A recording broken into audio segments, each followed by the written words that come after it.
কুমারঘাট মহকুমার ফটিকরায়ের Rajkandi ADC ভিলেজের ADM কলোনিতে মানবিক উদ্যোগের এক অনন্য নজির গড়ল কুমারঘাট প্রেস ক্লাব ও রাধানগরস্থিত আসাম রাইফেলসের 28 নম্বর ব্যাটালিয়ন। যৌথ উদ্যোগে আয়োজিত হল বিনামূল্যে স্বাস্থ্য শিবির, চক্ষু পরীক্ষা, ওষুধ বিতরণ এবং মশারি প্রদান কর্মসূচি। প্রত্যন্ত এলাকার শত শত মানুষ এই শিবিরে এসে বিনামূল্যে চিকিৎসা পরিষেবা গ্রহণ করেন। এটি বেসরকারি হাসপাতালের সহযোগিতায় অনুষ্ঠিত হয় চক্ষু পরীক্ষা।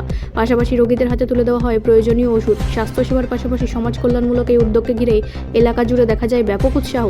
অনুষ্ঠানে উপস্থিত ছিলেন আসাম রাইফেলসের 28 নম্বর ব্যাটালিয়নের কমান্ড্যান্ট ধর্মেন্দ্র সিং চৌহান, ব্রাভো কোম্পানির কমান্ডার মোহাম্মদ মঈন উদ্দিন, কুমারঘাট মহকুমা স্বাস্থ্য আধিকারিক ডক্টর সুচরিক চাকমা, কুমারঘাট প্রেস ক্লাবের সভাপতি তপন বণিক, সম্পাদক আশুতোষ পাল, কুমারঘাট মহকুমা পুলিশ আধিকারিক উৎপলেন্দু দেবনাথ সহ অন্যান্য বিশিষ্ট ব্যক্তিবর্গ।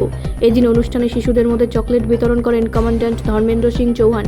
পাশাপাশি এলাকার খেলোয়াড়দের হাতে তুলে দেন বিভিন্ন ক্রীড়া সামগ্রী।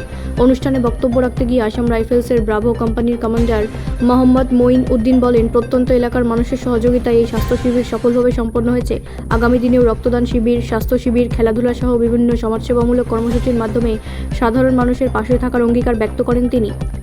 এই ফ্রি মেডিকেল সেবা আমাদের তরফ থেকে 28 আসাম রাইফেল ব্যাটালিয়ন এবং Unakoti hospital, SDMO and press club of কুমারঘাটের তরফ এই যে আয়োজন করা হয়েছে সেটাকে সাকসেসফুল করার জন্য আপনার সবাইকে সুযোগ দরকার। আমি আশা করব যে ভবিষ্যতে এই এরিয়াতে, রিমোট এরিয়াতে, with the help of other agency, যে আমরা এই এরিয়াতে অন্যান্য blood donation, free medical camp বা স্পোর্টসের অন্যান্য ইভেন্ট যে করতে পারি, যাতে আপনার মিলিটারি আর আসাম রাইফেল এবং সিভিল সোসাইটি, সিভিল এজেন্সির সঙ্গে আমাদের ভালো একটা সম্বন্ধ গড়ে তুলতে